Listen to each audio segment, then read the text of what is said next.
अच्छे होंगे और रामबाण के डे नंबर 7 में आप सभी का बहुत बहुत स्वागत है। मेरे बच्चों थोड़ा सा लेट हो गए, मतलब हम नहाने चले गए थे।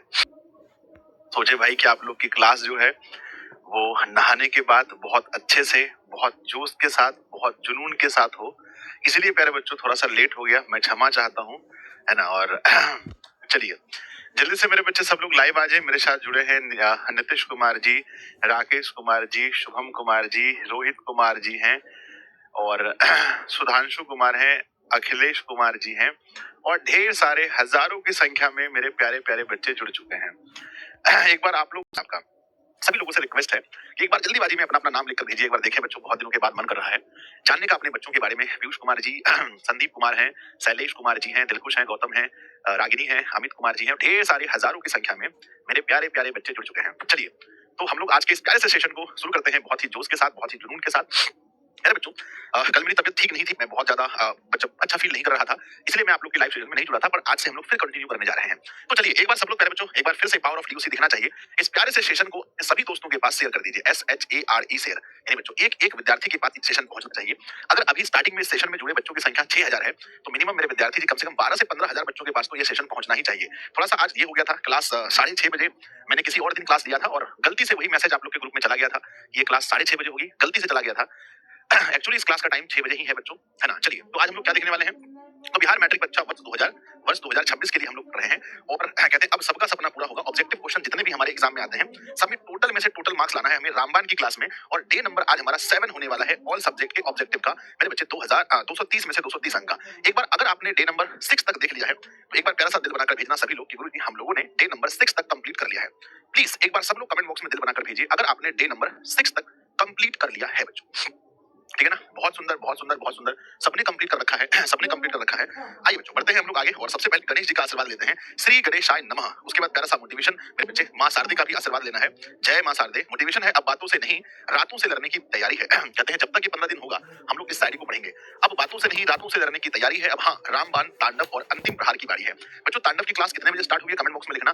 तो डेली ये क्लास सुबह 6 बजे होती है और रामबाण की क्लास शाम को 6 बजे होती है। तो याद रखिएगा दोनों क्लास का टाइम एक है सुबह 6 बजे, एक है शाम को 6 बजे, है ना। और आज आप लोग को नोट्स मिलने वाला है, किस विषय का नोट्स मिलेगा एक बार कमेंट बॉक्स में आप लोग बताएंगे। तो आज बच्चों क्योंकि आज आप लोग का क्लास कोर्स में बायोलॉजी खत्म हुआ है, तो आज आप लोगों को बायोलॉजी का नोट्स मिलेगा, है ना। जो बच्चों है ना ऑब्जेक्टिव का पहले मिल गया था बायोलॉजी, है ना, बायोलॉजी का नोट्स मिलेगा, ऑब्जेक्टिव का पहले मिल गया था, अब बच्चों सब्जेक्टिव का मिलने वाला है, ठीक है ना। Are you ready? सब लोग तैयार हैं बच्चों, सेशन को शुरू करते हैं। तो जल्दी से बच्चों सब लोग यस यस लिखकर भेजेंगे, रेडी हैं तो पहला क्वेश्चन, अपने फोन को थोड़ा सा दूर रख दीजिए, एक बार पोल कर दीजिए आप लोग, है ना, कि हाउ इज द जोश, आज के सेशन को लेकर कितना जोश है आपके अंदर। सर इस बार मैथ का अस्पताल नहीं होगा, हाँ बच्चों मैथ का अस्पताल होगा, 5 तारीख को हम लोग मैथ का अस्पताल लेकर आएंगे, ठीक है ना। एक बार सब लोग पोल कर दीजिए बच्चों, सब लोग पोल कर दीजिए, हाउ इज द जोश। आज के सेशन को लेकर 11,000 बच्चों ने लगभग पोल किया है, जहां आप कमेंट करते हैं वहीं पर पोल का ऑप्शन है, जल्दी जल्दी से सब लोग पोल कर दीजिए। चलिए सेशन को शुरू करते हैं, सेशन को शुरू करते हैं, सेशन को शुरू करते हैं। और आज हमारा बच्चों डे नंबर 7 है और इसके बाद हमारी कितनी क्लासेस बचेंगी और बच्चों बताओ। आज अगर हमारा डे नंबर 7 है तो इसके बाद और हमारी 8 क्लासेस बची रहेंगी, याद रखना ये टोटल मैंने 15 क्लासेस कही हैं इस सेशन में, इसमें रामबाण में। तो इसके बाद सिर्फ और सिर्फ 8 क्लासेस हमारी शेष रह जाएंगी। डे नंबर 6 में हम लोगों ने जो पढ़ा था उससे संबंधित आपके सामने 10 क्वेश्चन। पहला सवाल है कि सिरका में अम्ल पाया जाता है बच्चों, हम लोगों ने पढ़ा था इसके पहले वाले लेक्चर में कि सिरका में जो अम्ल होता है, कमेंट बॉक्स में लिखिएगा, सिरका में पाया जाता है एसिटिक अम्ल, है ना। क्या होता है सिरका में एसिटिक अम्ल पाया जाता है। नेक्स्ट क्वेश्चन है धात्विक ऑक्साइड को किस प्रकार का ऑक्साइड कहा जाता है। जो धातु के ऑक्साइड होते हैं हम लोग उसे किस प्रकार का ऑक्साइड कहते हैं। धातु के जो ऑक्साइड होते हैं हम उन्हें भस्मीय क्या बोलते हैं, हम उन्हें भस्मीय या मेरे बच्चे क्षारीय ऑक्साइड, है ना, भस्मीय या क्षारीय ऑक्साइड के रूप में जानते हैं। ये मैंने आप लोग को पढ़ाया था। अगला सवाल आप लोग याद रखेंगे, सवाल पूछा गया है मेरे बच्चे कि पी के किस द्विघात समीकरण के मूल वास्तविक एवं समान होंगे। बच्चों मूल वास्तविक एवं समान होंगे पी के किस मान के लिए, थोड़ा सा मेहनत तो करना पड़ेगा, आप लोग देखेंगे। वास्तविक और समान होने के लिए डी बराबर 0 चाहिए, अर्थात B square minus 4ac is equal to 0। आप कहेंगे सर बी का मान -2 का होल स्क्वायर 4, ए का मान b है और ये 3 है, बराबर का 0 होगा। 2 का स्क्वायर 4 माइनस 4 दिया 12 पी बराबर 0, 4 बराबर 12 पी लिखेंगे तो पी बराबर 4/12। तो मेरे बच्चे 1/3 मेरा आंसर आ रहा है। 1/3 मेरे बच्चों जल्दी से बताएंगे क्या 1/3 सही है, 1/3 सही है आंसर। अगला सवाल है द्विघात समीकरण दिया गया है, इसके विवेचक का मान बताइए। आप सब लोग जानते हैं कि विवेचक निकालने का फॉर्मूला होता है डी बराबर बी स्क्वायर माइनस 4ac। थोड़ा फास्ट करेंगे फटाफट स्पीड में। तो बच्चों बी का मान देखेंगे, बी का मान है -4 लिखेंगे, -4 का होल स्क्वायर 4, ए का मान 2 है, सी का मान 3 है, 4 का स्क्वायर 16 होता है, 4 दूनी 8 या 24 होता है, 16 में से 24 गया तो -8 हमारा आंसर होगा। तो बच्चों सेकंड क्वेश्चन का आंसर -8 हो जाएगा। थोड़ा सा स्पीड में कमेंट बॉक्स में लिखते चलेंगे। मेरे विद्यार्थी जी चलिए, गुरुजी मेरा एसएसटी बहुत कमजोर है। भैया एसएसटी कमजोर है तो पढ़ना पड़ेगा, बोलने से कुछ नहीं होता है। अगला क्वेश्चन आपके सामने है। 5वां नंबर सवाल है, लास्ट 5वां नंबर सवाल है कि विनिमय का सर्वोत्तम माध्यम कौन सा है? सबसे अच्छा माध्यम, विनिमय का सबसे अच्छा माध्यम किसको माना जाता है? तो मैंने पढ़ा था विनिमय का सबसे अच्छा माध्यम मुद्रा को माना जाता है। नेक्स्ट सवाल है, किसने कहा था मुद्रा वह है जो मुद्रा का कार्य करती हो? मुद्रा वह है जो मुद्रा का कार्य करती हो, ऐसा कहने वाले व्यक्ति कौन थे? आप याद कीजिए, हार्टले विदर्स, ऐसे मैंने लिखा था ना कि मेरे बच्चे हार्टले विदर्स ने, किसने है ना, हार्टले है ना, हार्टले विदर्स ने ना, हार्टले विदर्स ने कहा था ना कि मुद्रा वह है जो मुद्रा का कार्य करे, मुद्रा वह है जो मुद्रा का कार्य करे, है ना, हार्टले विदर्स ने कहा था। यानी बच्चों नेक्स्ट अगला क्वेश्चन देखते हैं, नेक्स्ट सवाल देखते हैं। अगला जो बच्चों हमारा क्वेश्चन है, अगला क्वेश्चन लिखा गया है, गुणाकर मूल्य का जन्म कब हुआ था? मेरे बच्चे बहुत इंपॉर्टेंट सवाल है, गुणाकर मूल्य का जन्म कब हुआ था? कमेंट बॉक्स में लिखेंगे सब लोग कि गुणाकर मूल्य का जन्म कब हुआ था। फर्स्ट मिनट में है ना मेरे विद्यार्थी जी, गुणाकर मूल्य का जन्म वर्ष 1823 गलत है, 1907 गलत है, 1935 जिन बच्चों का आंसर है वो 100% सही है। मेरे बच्चे गुणाकर मूल्य का जन्म वर्ष 1935 ईस्वी में हुआ था। अगला सवाल देखते हैं, रामायण की रचना किस भाषा में हुई है? तो याद कीजिएगा, रामायण की रचना में है, मैंने पढ़ाया था। नेक्स्ट, शिक्षा संस्कार कितने हैं? मेरे बच्चे हमने कुल संस्कारों की संख्या 16 पढ़ाई है, जिसमें मैंने बताया होगा कि शिक्षा संस्कार 5 होते हैं। किस संस्कार के साथ लोग वास्तविक गृहस्थ जीवन में प्रवेश करते हैं? वास्तविक गृहस्थ जीवन में प्रवेश संस्कार से करते हैं। तो मेरे बच्चे मैंने बताया था कि विवाह का व्यक्ति वास्तविक गृहस्थ जीवन में प्रवेश करता है। टोटल मिलाकर कुल 10 है ना, कुल 10 सवाल थे जो हमने रामबाण के पिछले वाले लेक्चर से कंप्लीट किया है। कृपया आप लोग मुझे बताएंगे कि 10 में से मेरे बच्चों ने कितना सही किया है। मुझे भरोसा है कि 10 में से 10 किया होगा आप लोगों ने। एक बार सेशन को सभी बच्चे शेयर कर देंगे, सेशन को लाइक कर देंगे। और चलिए बच्चों, रामबाण डे नंबर 7 में हम लोग बच्चों अपना कदम रखते हैं, डे नंबर 7 में अपना कदम रखते हैं और देखते हैं, है ना, पूरे क्लास में जोश भरे रहना, पूरे क्लास में बच्चों पूरे पावर में रहना है आप लोगों को। स्टार्ट करें, चलो नेक्स्ट बच्चों, है ना, चलिए। वॉइस प्रॉब्लम हो रही है क्या? कोई इशू आ रहा है वॉइस में क्या? ठीक है, इशू आ रही वॉइस में क्या, बताओ, है ना, हाँ बताओ, कोई इशू आ रही है क्या वॉइस में? ठीक है सब कुछ ठीक है, एवरीथिंग ओके? ओके बच्चों, ओके ओके ओके लिखकर भेजना सब लोग, ओके है सर, बताओ सब ठीक है, ओके सब कुछ ओके, वॉइस ठीक है, वॉइस ठीक है मेरे बच्चे, ओके लिखकर भेजो, सब कुछ ठीक है तो ओके ओके ओके ओके जल्दी से, ओके गुरुजी, ओके ओके, कुछ नहीं गड़बड़ है, सब ठीक है सब ठीक है सब ठीक है। लो भैया सब ठीक है, कर लो बात। नेक्स्ट देखते हैं बच्चों, हम लोग रामबाण 7 में साइंस में हम लोग क्या पढ़ने वाले हैं? आप लोगों को पता होगा कि साइंस में हमने बोल रखा था भैया आज हम लोग मानव नेत्र पढ़ने वाले हैं। तो चलिए देखते हैं मानव नेत्र के सवाल में क्या लगाते हैं। पहला सवाल पूछा गया है कि नेत्र द्वारा किसी वस्तु का कैसा प्रतिबिंब बनता है? मोस्ट इंपोर्टेंट क्वेश्चन है कि मानव नेत्र में किसी वस्तु का प्रतिबिंब कैसे बनता है? मैंने बताया था वास्तविक उल्टा बड़ा कभी नहीं हो सकता है, वास्तविक उल्टा और छोटा। मेरे बच्चे नेत्र द्वारा प्रतिबिंब बनता है वास्तविक उल्टा और छोटा। याद रखिएगा, मनुष्य के नेत्र में जो प्रतिबिंब कहां बनता है? तो प्रतिबिंब रेटिना पर बनता है। मनुष्य के नेत्र का सबसे बाहरी भाग जो होता है हम उन्हें कॉर्निया कहते हैं। मनुष्य के नेत्र का जो रंगीन भाग होता है हम उन्हें आइरिस कहते हैं। क्या कहते हैं? आइरिस कहते हैं। मेरे बच्चे हमारी आंखों में जो ब्लैक कलर का छिद्र होता है उसे हम लोग पुतली कहते हैं। क्या बोलते हैं? उन्हें हम लोग पुतली कहते हैं। मनुष्य के आंख में जो लेंस लगा होता है वो जो ना, मनुष्य के आंख का जो लेंस है हम उसे नेत्र लेंस कहते हैं, नेत्र लेंस कहते हैं। और यह नेत्र लेंस किस लेंस की तरह काम करता है? तो यह उत्तल लेंस की तरह काम करता है। मानव के नेत्र का व्यास कितना होता है? मानव के नेत्र का व्यास 2.3 सेंटीमीटर होता है। मानव के नेत्र का व्यास 2.3 सेंटीमीटर होता है। एक आंख से पूरी दुनिया कैसी दिखती है? तो एक आंख से पूरी दुनिया मेरे बच्चे द्विविमीय दिखती है, द्विविमीय दिखती है, द्विविमीय दिखती है। और बच्चों कितना डिग्री दिखता है? एक आंख से 150 डिग्री दिखता है। दो आंख से मेरे बच्चे पूरी दुनिया त्रिविमीय दिखती है, त्रिविमीय दिखती है। और 180 डिग्री से, है ना, 180 डिग्री टोटल दिखती है। दोनों आंखों से 180 डिग्री दिखती है। याद रखना है, it is very very very important concept बच्चों। चलो बढ़ते हैं हम लोग आगे नेक्स्ट क्वेश्चन पर। सेकंड क्वेश्चन आपके सामने है, सामान्य दृष्टि के व्यस्क के लिए सुस्पष्ट दर्शन की अल्पतम दूरी कितनी होती है? न्यूनतम दूरी कितनी होती है? मैंने पढ़ाया था बच्चों कि सामान्य दृष्टि के व्यस्क के लिए जो न्यूनतम दूरी होती है वो 25 सेंटीमीटर होती है। अगर हम अधिकतम दूरी की बात करें, अधिकतम दूरी की बात करें तो सब लोग बताएंगे अधिकतम दूरी बच्चों अनंत होती है। इसके बीच की दूरी को क्या बोलते हैं? दृष्टिपरास। क्या बोलते हैं? दृष्टिपरास। न्यूनतम और अधिकतम के बीच की दूरी को दृष्टिपरास कहते हैं। ये हमेशा हमेशा याद रखना बच्चों। सवाल संख्या पूछा 3, एक नेत्र वाले व्यक्ति का दृष्टि क्षेत्र कितना होगा? एक नेत्र किसी के पास है भाई, 1.5 से बेसी नहीं देख पाएगा। नेक्स्ट है अभिनेत्र लेंस की वह क्षमता जिसके कारण वह अपनी फोकस दूरी को समायोजित कर लेता है। आखिर मनुष्य के नेत्र में वह कौन सी क्षमता होती है जिसके द्वारा वह फोकस दूरी को समायोजित कर लेती है? ऑप्शन ए समंजन क्षमता, ऑप्शन नेत्र लेंस का मोटा होना, नेत्र लेंस का पतला होना, सिलियरी पेशियों का सिकुड़ना।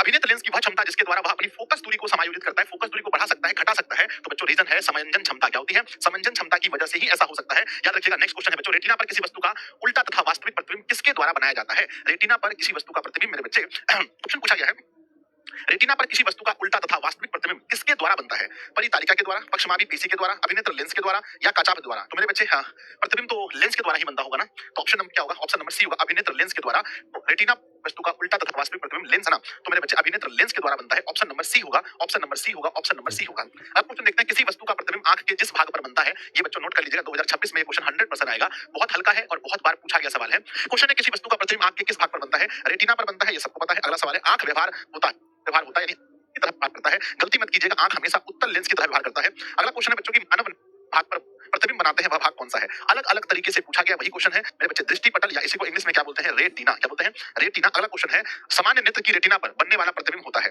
सामान्य नेत्र की रेटिना पर बनने वाला प्रतिबिंब कैसा होता है? तो मेरे बच्चे बनने वाला जो प्रतिबिंब होगा वो कैसा होगा? सर साउंड प्रॉब्लम है, क्या दिक्कत हो गया साउंड मेरे? साउंड को सब कुछ बढ़िया था, मुझे गड़बड़ हो गया क्या? बढ़िया है? Hello check, hello hello hello hello hello. क्या सब कुछ बढ़िया है बच्चों, है ना? अरे भाई अच्छा था सब कुछ, क्या हो गया? Hello check, hello hello hello hello hello hello. अरे भाई अच्छा था सब कुछ, क्या हो गया? Hello check, hello hello hello. मुझे तो दिख रहा है।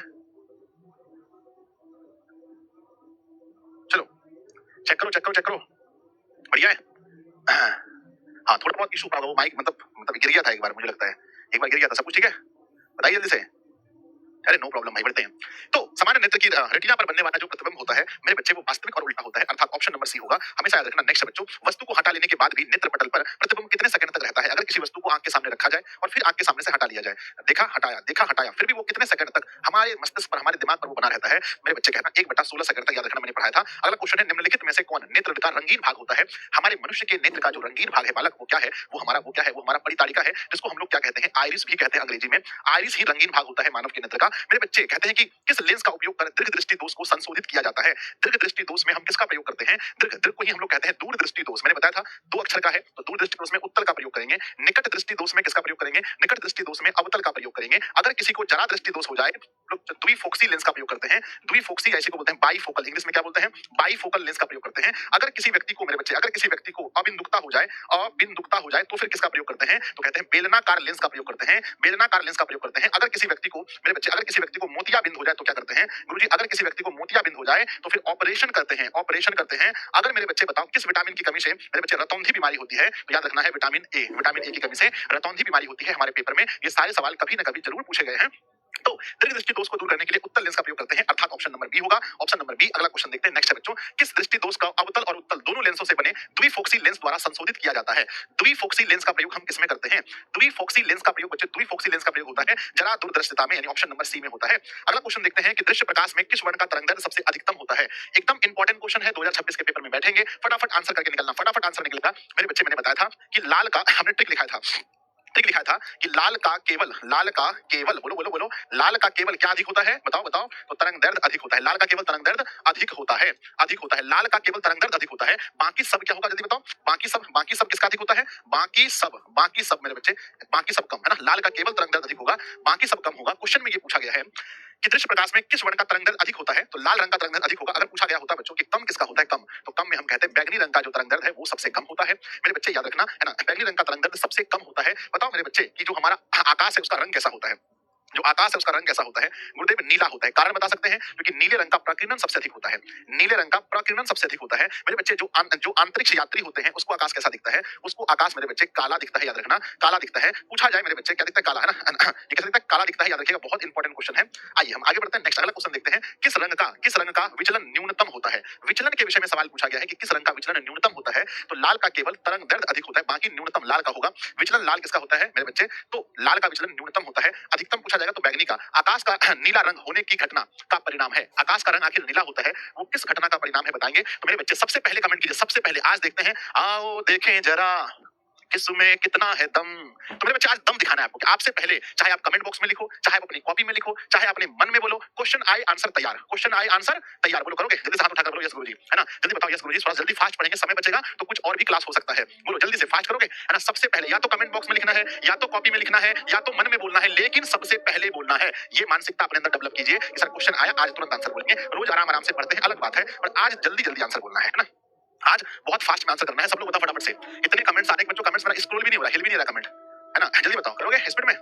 तो बहुत फास्ट आंसर करने हैं, बहुत फास्ट आंसर करने हैं मेरे सभी बच्चों को। चलो भाई, यस यस लिखकर भेज दिया। एक बार पूरा कमेंट सेक्शन भर चुका है। कहते हैं हमने क्वेश्चन पूछा है आपसे कि आकाश का रंग नीला होने की घटना है, मैंने बताया था प्रकीर्णन की वजह से। नेक्स्ट क्वेश्चन देखते हैं। प्रकाश का न्यूनतम तरंगदैर्घ्य क्या होता है? सबसे कम तरंगदैर्घ्य कितना होता है? तो याद कर लीजिएगा, पेपर में काम आएगा। प्रकाश का न्यूनतम तरंगदैर्घ्य होता है 380 nm बच्चों, है ना मेरे बच्चे। और तरंगदैर्घ्य को मांगा, है ना, मापते हैं एंगस्ट्रॉम में। किसमें बच्चों, है ना? तो एंगस्ट्रॉम में नापा जाता है। याद रखिएगा, बहुत इंपॉर्टेंट क्वेश्चन है। अगला सवाल है कि स्पेक्ट्रम प्राप्त करने के लिए किसका उपयोग किया जाता है? अब ये क्वेश्चन जिसको याद नहीं है, समझिए वो पढ़ता ही नहीं है। स्पेक्ट्रम प्राप्त करने के लिए हम लोग प्रिज्म का प्रयोग करते हैं। और मेरे बच्चे, प्रिज्म कितने सतहों से घिरा होता है? तो प्रिज्म 5 सतहों से घिरा होता है। प्रिज्म का आकार कैसा होता है? प्रिज्म त्रिभुजाकार होता है। कैसा होता है? त्रिभुजाकार होता है। अगला सवाल देखते हैं। वास्तविक सूर्यास्त और सूर्योदय के बीच में लगभग कितने समय का अंतर होता है? वास्तविक सूर्योदय और सूर्यास्त के बीच में लगभग कितने समय का अंतर होता है? हमेशा याद रखिएगा 2 मिनट का अंतर होता है, हमेशा हमेशा। किसी अंतरिक्ष यात्री को आकाश कैसा दिखता है? तो किसी भी अंतरिक्ष यात्री को आकाश काला दिखता है, याद रखना। नेक्स्ट क्वेश्चन अगला है, टिंडल प्रभाव प्रकाश की किस परिघटना को प्रदर्शित करता है? एक क्वेश्चन को इतनी बार मैंने पढ़ा है, टिंडल प्रभाव प्रकाश के किस परिघटना को दर्शाता है? तो टिंडल प्रभाव मेरे बच्चे प्रकीर्णन। ऑप्शन है प्रकाश का परावर्तन बिल्कुल गलत है, अपवर्तन गलत है। टिंडल प्रभाव हमेशा प्रकाश के प्रकीर्णन को दर्शाता है। ऑप्शन नंबर डी याद कर लीजिएगा। नेक्स्ट है, तरंग दैर्ध्य को सामान्यतः व्यक्त किया जाता है। जो तरंग दैर्ध्य है उसको सामान्यतः किस में व्यक्त करते हैं? जल्दी बताओ फटाफट से। तो मेरे बच्चे एंगस्ट्रॉम में व्यक्त करते हैं। ऑप्शन नंबर डी होगा। नेक्स्ट बच्चों समाप्त हो गया। तो आज इस चैप्टर में 22 क्वेश्चंस थे जो वेरी वेरी इंपॉर्टेंट थे, बहुत इंपॉर्टेंट थे, और मुझे पूर्ण भरोसा है कि आप लोगों ने 22 में से 22 सही किया होगा। शायद ही कोई स्टूडेंट होगा जो बच्चों एक आध गलत किए होंगे, क्योंकि क्वेश्चन का लेवल भी बहुत हल्का था जो पेपर में पूछा गया है। सिर्फ और सिर्फ वही क्वेश्चन था। रघुवंश कुमार जी, राकेश कुमार जी, सुधांशु कुमार है ना, विष्णु कुमार है, चांदनी कुमारी है, राकेश कुमार जी है, अभिनव कुमार है। चलिए, बहुत सुंदर बहुत सुंदर बहुत सुंदर। बढ़ते हैं हम लोग आगे, और आगे पहले बच्चों हम लोग नेक्स्ट आगे चलते हैं। आगे हमारा इकोनॉमिक्स है। क्या है? इकोनॉमिक्स है बच्चों, और जरा सा आप लोग आंसर करना है इसमें इकोनॉमिक्स में। फटाफट से इकोनॉमिक्स का देखते हैं। पहला फर्स्ट क्वेश्चन देखते हैं मेरे विद्यार्थी इकोनॉमिक्स का। मुझे लगता है इकोनॉमिक्स से पहले मुझे मैथ्स करने चाहिए थे, क्योंकि इसके आंसर मेरे पास है नहीं। लो भाई, मदद करोगे आप लोग? मैंने इकोनॉमिक्स पढ़ा नहीं, मेरे पास आंसर नहीं है आज। मेरे पास क्या नहीं है बताओ? मेरे पास क्या नहीं है? आंसर नहीं है। क्या आप लोग क्या आप लोग मदद करोगे? मदद करोगे? बोलो हाँ। क्योंकि मैं बच्चों 3 साल से एसएसटी पढ़ाना छोड़ चुका हूँ। ये मेरा तीसरा सेशन होगा जब मैं एसएसटी पढ़ाना छोड़ चुका हूँ। क्या आप लोग मदद करोगे? यस गुरुजी करेंगे। तो करना भाई, मुझे आंसर सब पता नहीं है कि मैं 3 साल से पढ़ना छोड़ चुका हूँ, है ना। मैं एसएसटी पढ़ाना 3 साल से छोड़ चुका हूँ। ये मनीष सर का काम है, तो जरूर मदद करना आप लोग मेरी। आंसर शीट मेरे पास ऐसे होता है डेली, सर देते हैं, पर आज नहीं मिला है मुझे। तो नरेगा के अंतर्गत ग्रामीण मजदूरों को साल में कम से कम कितने दिनों के लिए रोजगार की व्यवस्था की जाती है? तो याद कीजिएगा, सबसे पहली बात है कि नरेगा में मेरे बच्चे 100 दिनों तक रोजगार, ये तो मुझे याद है, 100 दिनों तक रोजगार मिलता था। अब इसका नाम भी बच्चों चेंज हो गया है, पर आपको उससे अभी मतलब नहीं है, फिलहाल देखना है। और अच्छा ये बताओ सबसे पहले कि नरेगा की शुरुआत मेरे बच्चे कब हुई थी? पहला क्वेश्चन ये कब हुई थी, और दूसरा किस जिले से हुई थी? 2 प्रश्न का आंसर मुझे चाहिए कि नरेगा की शुरुआत किस वर्ष हुई थी और किस जिले से हुई थी। 2 क्वेश्चन का जवाब मुझे चाहिए प्लीज प्लीज प्लीज। 2006 में, बहुत बढ़िया लिखा है गुरुदेव, 2006 में किस जिले से हुई थी नरेगा की शुरुआत? सबसे पहले बहुत सारे बच्चे 2005 कह रहे हैं, कुछ 2006 क्यों कह रहे हैं भैया मेरे?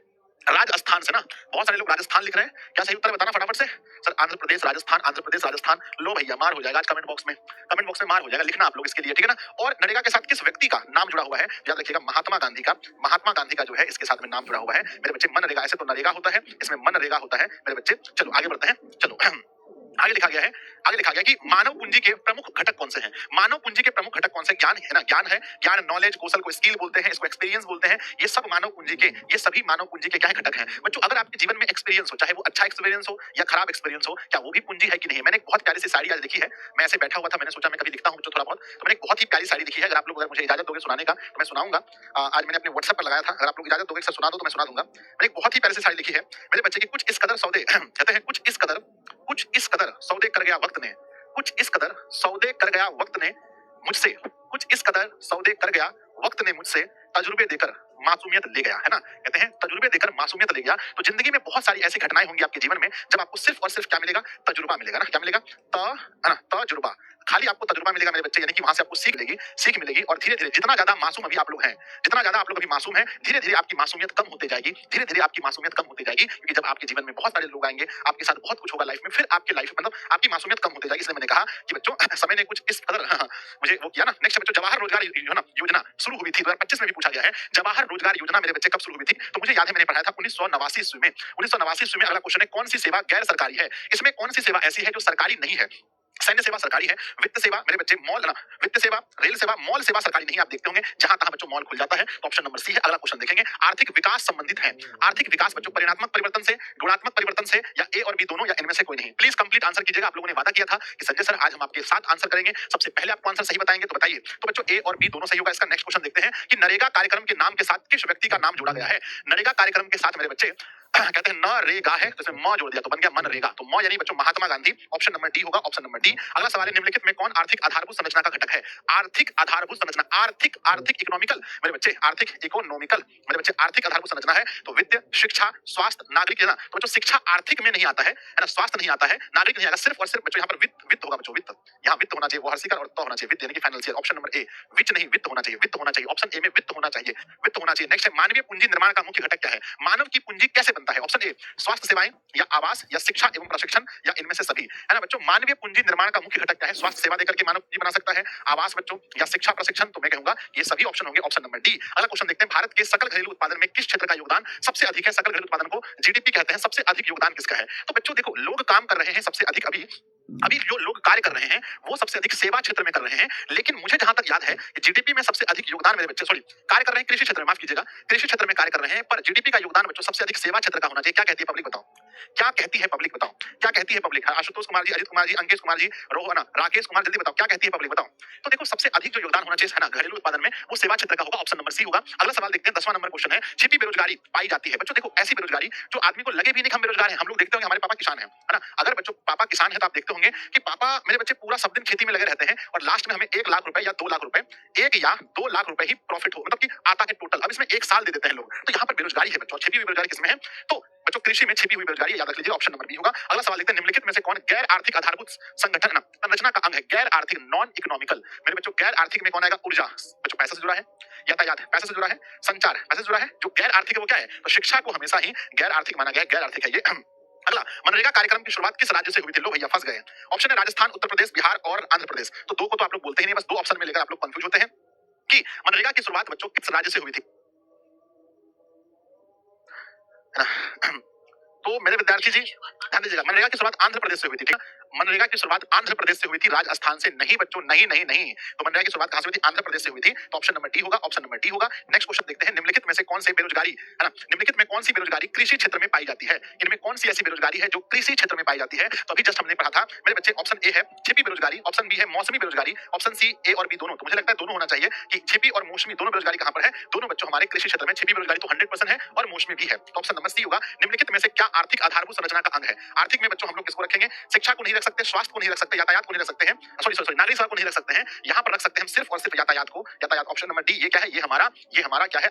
आर्थिक आधारभूत संरचना है। अगला सवाल देखते हैं, पूंजी का पारिश्रमिक क्या होता है? जैसे हम लोग पढ़े होंगे ना बच्चों की बच्चों मेहनत का पारिश्रमिक क्या होता है? तो मेहनत, हमारे पापा दिल्ली में पहले काम करते थे, उन्हें क्या मिलता था? मेहनत का पारिश्रमिक मिलता था मजदूरी बच्चों, है ना, मजदूरी बच्चों, मजदूरी। कितने ऐसे लोग हैं जिनके पापा दिल्ली में काम करते हैं? हाथ उठाओ। कितने ऐसे बच्चे हैं जिनके पापा या भैया या चाचू कोई दिल्ली में काम करते हैं, दिल्ली में जाकर मेहनत करते हैं? बताओ, दिल्ली में मजदूरी करते हैं मेरे बच्चे, है ना, दिल्ली में मजदूरी करते हैं। अगर आपके घर में कोई भी व्यक्ति दिल्ली में जाकर मजदूरी करता है, गुजरात में जाकर मजदूरी करता है, मुंबई में जाकर मजदूरी करता है, आज आपको प्रण लेना है कि आपको ये सिस्टम बदल देना है। मेरे बच्चे आपको मेहनत करके, आपको खूब मेहनत करना है, खूब मेहनत करना है, लेकिन ये दिन बच्चों नहीं रहने देना है। अपने पापा को घर से बाहर जाने से रोकना है। आपके पापा आपके साथ रहेंगे, फैमिली के साथ रहेंगे बच्चों। तो आज आप प्रण लीजिए, आज से 5 साल, 6 साल, 7 साल के बाद आपको वो दिन लाना है जब आपके पिताजी बाहर काम करने नहीं जाएंगे बच्चों। तो मेहनत का क्या होता है? मजदूरी। मेहनत का परिश्रम क्या होता है? मजदूरी होता है। और अगर हम पूंजी देते हैं तो पूंजी का क्या होता है? पूंजी में हमें बच्चों क्या मिलता है? पूंजी का मेरे बच्चे ब्याज मिलता है। क्या मिलता है? पूंजी का ब्याज मिलता है। तो लगान मिलता है जमीन का। लगान बच्चों किसका पारिश्रमिक है? जमीन का। मजदूरी किसका पारिश्रमिक है? मजदूरी है मेहनत का। मेरे बच्चे ब्याज किसका है? तो ब्याज है मेरे बच्चे पूंजी का। ब्याज किसका है? पूंजी का है। ऑप्शन नंबर सी होगा। अगला क्वेश्चन देखते हैं, निम्नलिखित में से क्या पूंजीगत वस्तु का उदाहरण है? मेरे बच्चे पूंजीगत वस्तु का उदाहरण देखेंगे, ट्रैक्टर है, उपकरण है, मशीन है, ये सब तो पूंजीगत वस्तु है ना। तो ऑप्शन नंबर डी होगा, पूंजीगत है सब। अगला क्वेश्चन है, निम्नलिखित में कौन आर्थिक आधारभूत संरचना का अंग है? मेरे बच्चे आर्थिक में क्या आएगा? कुशल प्रशासन।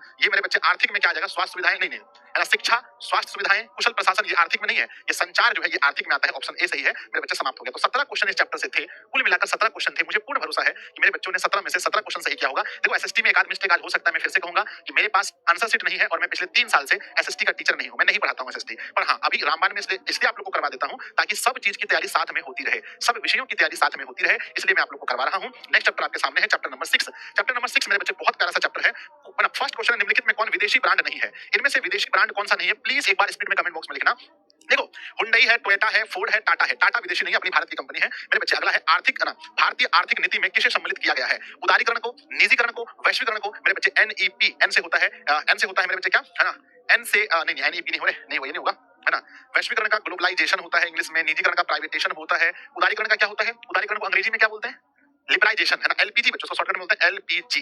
एल से होता है लिबराइजेशन, प्राइवेटेशन, ग्लोबलाइजेशन। तो मेरे बच्चे सबको जोड़ा गया है, ऑप्शन नंबर डी होगा। अगला सवाल है, वैश्वीकरण के मुख्य कितने अंग होते हैं? बहुत इंपॉर्टेंट क्वेश्चन है, छाप लीजिएगा। 2026 में छाप लीजिएगा। वैश्वीकरण के कुल 5 अंग होते हैं, छाप लीजिएगा। अगला सवाल है, निम्नलिखित में से क्या नई आर्थिक नीति का अंग नहीं है? नई आर्थिक नीति का अंग कौन सा नहीं है? निजीकरण है, वैश्वीकरण है, उदारीकरण है। जो नहीं है उसका नाम है राष्ट्रीयकरण, यानी बच्चों हमारा राष्ट्रीयकरण नहीं है, ऑप्शन नंबर सी। अगला क्वेश्चन है, निम्न में से कौन बहुराष्ट्रीय कंपनी है? तो बच्चों ऐसी कंपनी जो अधिक से, है ना, 2 से अधिक देशों में या बच्चों अपना क्या करती हो, है ना मेरे विद्यार्थी जी, है ना, जल्दी बताओ फटाफट से कि निम्नलिखित में से कौन बहुराष्ट्रीय कंपनी है जो बहुत सारे राष्ट्रों में अपने सामान को बना रही हो और बेच रही हो? कहते हैं बहुराष्ट्रीय कंपनी में फोर्ड कंपनी है, कोका कोला है, सैमसंग है, ये सभी है, ऑप्शन नंबर डी। अगला क्वेश्चन है, डब्ल्यूटीओ विश्व व्यापार संगठन की स्थापना किस वर्ष हुई थी? तो विश्व व्यापार संगठन की स्थापना जिसका मुख्यालय जेनेवा में स्थित है, मैंने 10 बार पढ़ाया है मेरे बच्चे, ये 1995 में हुआ था बच्चों, 1995 में। ऑप्शन नंबर ए होगा 19 ना। और बच्चों भारत, अगर हम पूछें कि भारत डब्ल्यूटीओ जो विश्व व्यापार संगठन है इसका बच्चों सदस्य कब बना था, इसका सदस्य भारत कब बना था? तो भारत भी 1995 में ही सदस्य बन गया था, याद रखिएगा। नेक्स्ट है बच्चों, विश्व व्यापार संगठन का मुख्यालय कहां स्थित है?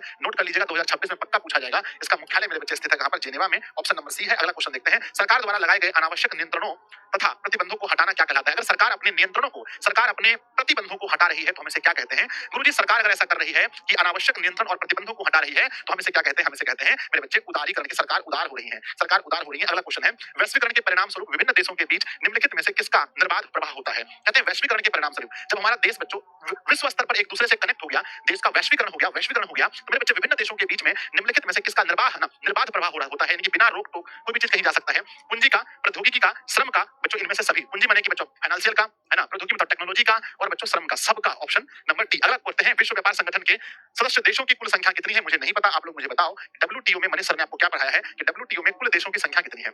डब्ल्यूटीओ में विश्व व्यापार संगठन में 15,000 लाइव के लिए बच्चों बहुत बहुत धन्यवाद। आप लोग अभी भी इतना मोहब्बत कर रहे हैं, प्यार करते हैं मुझसे। जल्दी बताओ कि डब्ल्यूटीओ के सदस्य में देशों की कुल संख्या कितनी है? 164, 164, 166 आंसर आ रहे हैं। 164 इसका सही उत्तर मुझे लग रहा है, क्योंकि ज्यादातर बच्चे 164 कह रहे हैं। अगला क्वेश्चन बच्चों हमारा समाप्त हो गया। लो भैया लो, तो 10 क्वेश्चन ही इस चैप्टर में थे कुल। आप मुझे बताइए कि आप लोगों ने कुल कितना सही किया, और जल्दी जल्दी से सेशन को लाइक कर दीजिए और अपने सभी दोस्तों को शेयर कीजिए और बता दीजिए कि संजय सर अब मैथ लेकर आ रहे हैं। क्या लेकर आ रहे हैं? मैथ। अब अगला हमारा जो है मैथ आने वाला है। चलो बच्चों जल्दी से बताना 10 में से कितना सही किया आप लोगों ने। चलिए मैथ मैथ मैथ कहाँ चला गया भाई? फाइनल पीडीएफ ये रहा, तो ये करते हैं सेव, ये होता है डाउनलोड, ये होता है सेव। और चलिए फटाफट से मेरे बच्चों को मैथ में आज चैप्टर पता है कौन सा है? मैथ में आज चैप्टर कौन सा है पता है आप लोगों को? जल्दी बताओ फटाफट से। नहीं पता है तो बताओ दो, है ना मेरे बच्चे। मैथ में आज जो होने वाला है, मैथ में जो आज होने वाला है वो चैप्टर नंबर 5 है ना। क्या आप लोग एपी चैप्टर आप लोगों का अच्छा है मेरे बच्चे? सर 10 नंबर का क्या आप लोगों का एपी चैप्टर बहुत बढ़िया है? जल्दी बताओ फटाफट। इंग्लिश का क्लास नहीं होगा गुरुदेव, किसने कहा आपसे नहीं होगा? इंग्लिश का क्लास होगा, थोड़ा समय दीजिए। इंग्लिश में युवराज सर 12th वालों में बिजी चल रहे थे, उनका उधर सिलेबस कंप्लीट हो गया, अब इधर होने वाला है। चलिए तो बच्चों जब आप एपी पढ़ते हैं तो एपी के कुछ फार्मूलेज हैं जो आप लोगों को फटाफट याद होने चाहिए। पहला फार्मूला होता है एपी में कि d is equal to a2 minus का a1, first formula. Second formula होता है an is equal to a plus n minus 1 into d। Third formula होता है sn is equal to n upon 2, और यहाँ पर 2a plus n minus 1 into d, है ना मेरे बच्चे। और एक फार्मूला होता है जब an मालूम हो sn बराबर n अपॉन 2 और a प्लस में an। बोलो हाँ या ना, बोलो यस और नो। क्या ये सब फार्मूला याद है? क्या ये सब फार्मूला बात है ना याद है? जल्दी बताओ यस और नो बच्चों, यस और नो याद है कि नहीं बताओ जल्दी से। सर 10 नंबर का आंसर गलत है। लो भैया 10 नंबर का आंसर सही कीजिए, 10 नंबर का आंसर सही कीजिए आप लोग पहले कि विश्व व्यापार है ना। मैं भी पूछ लेता हूं गूगल से, ठीक है? कृपया बताइएगा इस क्वेश्चन का सही आंसर क्या होगा? इस क्वेश्चन का मेरा फोन बंद तो नहीं हो गया?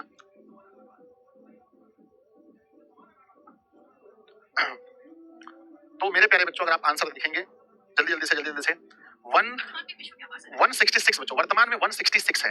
वर्तमान की बात करें तो 166 इसका आंसर है, option number C. C number option सही है, वर्तमान में 166, ठीक है ना। आ जाओ, फर्स्ट क्वेश्चन पूछा है मेरे बच्चे 13 और 17 का समांतर माध्य क्या है? देखो समांतर माध्य एक्चुअली इसका टॉपिक है नहीं, पर इस चैप्टर में दे दिया गया है ना। एक मतलब हाँ एक जगह आया है चर्चा, एक जगह चर्चा है इसका, लेकिन फिर भी देखते हैं। तो बच्चों समांतर माध्य मैंने सिखाया था कि माध्य कैसे निकलता है। भैया दोनों को जोड़ो और 2 से भाग करो, जोड़ने से 30 होता है, 30 का आधा 15 होता है, तो ज्यादा दिमाग क्यों लगाने का, हमारा 15 आंसर होगा। अगला क्वेश्चन देखते हैं, नेक्स्ट सवाल देखते हैं। यदि समांतर श्रेणी का nवां पद 5 माइनस 3n है तो इसका सार्व अंतर क्या होगा? भैया ने संजय सर ने आपको बताया था, मैंने आपको बताया था मेरे बच्चे कि अगर हम इसका सार्व अंतर कैसे निकालेंगे, nवां पद यानी an का मान 5 माइनस 3n है, तो सार्व अंतर बच्चों निकालने का तरीका मैंने सिखाया था, जो n के पास होगा यानी -3 होगा बच्चों। ऑप्शन नंबर देखो बी, ऑप्शन नंबर देखो बी। अगर मैं कहता हूं कि सीएपी का nवां पद 7 प्लस में 5n है, तो बताओ भैया d बराबर क्या होगा? जल्दी तो मेरे बालक कहेंगे गुरुदेव n के पास 5 है, n के पास 5 है, n के पास 5 है। नेक्स्ट क्वेश्चन देखते हैं, यदि समांतर श्रेणी का सामान्य पद 13 माइनस बच्चों 13 माइनस 2n है, तो इसका सार्व अंतर क्या होगा? इसका सार्व अंतर क्या होगा? 13 माइनस 2n है,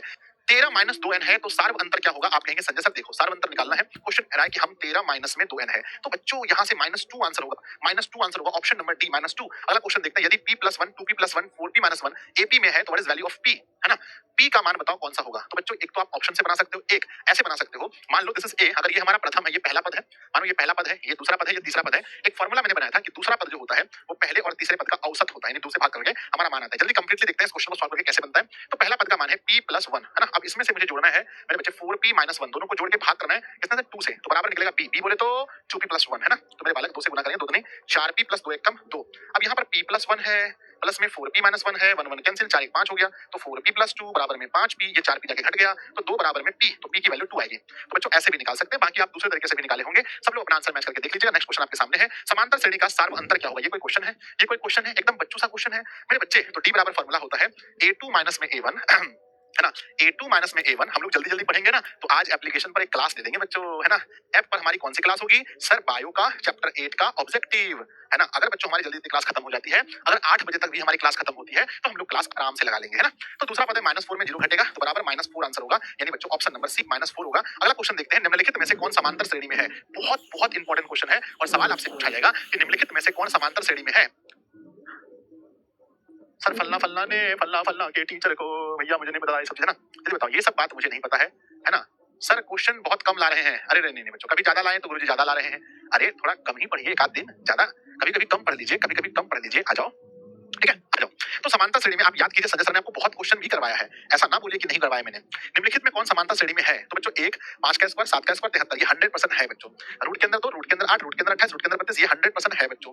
यहाँ पर ना ये माइनस में गलत हो गया है, यहाँ -6 होगा बालक, यहाँ -6 होगा, -10 -6 -2 2, ये भी 100% है, जो नहीं है वो ऑप्शन नंबर डी है। इसका मतलब है कि क्वेश्चन गलत हो गया है, क्वेश्चन गलत है। निम्नलिखित में समांतर श्रेणी है, निम्नलिखित में समांतर श्रेणी में नहीं है। सवाल ये होना चाहिए नहीं है, क्योंकि ये भी है, ये भी है, ये भी है, नहीं है, ऑप्शन नंबर डी। तो इस क्वेश्चन का सही आंसर क्या होगा बच्चों बताओ, ऑप्शन नंबर डी होगा, जहां पर क्वेश्चन में नहीं शब्द होना चाहिए। नेक्स्ट अगला क्वेश्चन देखते हैं, समांतर श्रेणी का पूछा गया, सार्व अंतर बताओ क्या है। बालक डी बराबर होता है A2 माइनस का A1, यानी दूसरा पद है रूट के अंदर 50 में घटाएंगे रूट के अंदर 18, क्या बाबू घटेगा, क्या बाबू घटेगा, रूट के अंदर में क्या बाबू घटेगा, क्या बाबू घटेगा, बोलिए बाबू घटेगा। संजय सर कैसे घटेगा संजय सर, तो आप कहोगे सर देखो, रूट 50 को लिखते हैं 5 रूट 2, 18 को लिखते हैं 3 रूट 2, तो 5 रूट 2 में घटा 3 रूट 2 तो हो गया 2 रूट 2, क्या हो गया बताओ 2 रूट 2, क्या हो गया बताओ 2 रूट 2, क्या हो गया 2 रूट 2। अगला क्वेश्चन देखते हैं, निम्नलिखित में कौन सा समांतर श्रेणी में है। तो 25 का क्वेश्चन पूछा गया है, निम्नलिखित में कौन सा समांतर श्रेणी में है। बालक 1 से हमारा 7 हो गया, 6 बढ़ा, 7 से 9 हो गया 2 बढ़ा, ऐसे बढ़ने से एपी नहीं होता है।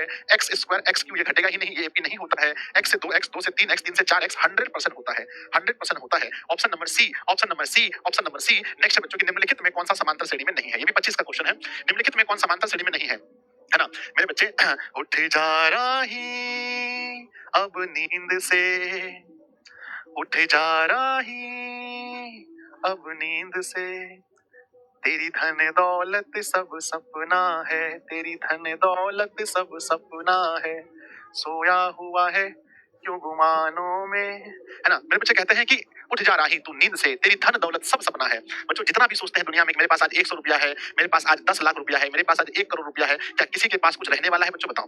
क्या इस धरती पर किसी के पास कुछ रहने वाला है, क्या मुकेश अंबानी अनिल अंबानी नहीं मरेंगे, सब एक दिन इस दुनिया में छोड़ के चले जाएंगे। तो याद रखिए बच्चों, जिंदगी में अमीर होने के साथ साथ एक चीज आप लोग जरूर सीखिएगा, जिंदगी में सुख, है ना, खुश होना सीखिएगा। क्या होना बच्चों बताओ, खुश होना, है ना मेरे बच्चे, खुश होना, है ना। अमीर होने के साथ साथ जीवन में हैप्पी होना जरूर सीखिएगा, क्योंकि बच्चों दुनिया में याद रखिएगा हैप्पी, आप जीवन में खुश किस प्रकार से हो रहे हैं, खुश होना बहुत जरूरी है जीवन में, याद रखिएगा। ऐसा कभी गलत मत सोचिएगा बच्चों कि जिसके पास पैसा पूरी है वो आदमी खुश है, वो जरूरी नहीं है, ठीक है ना। तो हैप्पी होना भी बहुत जरूरी है।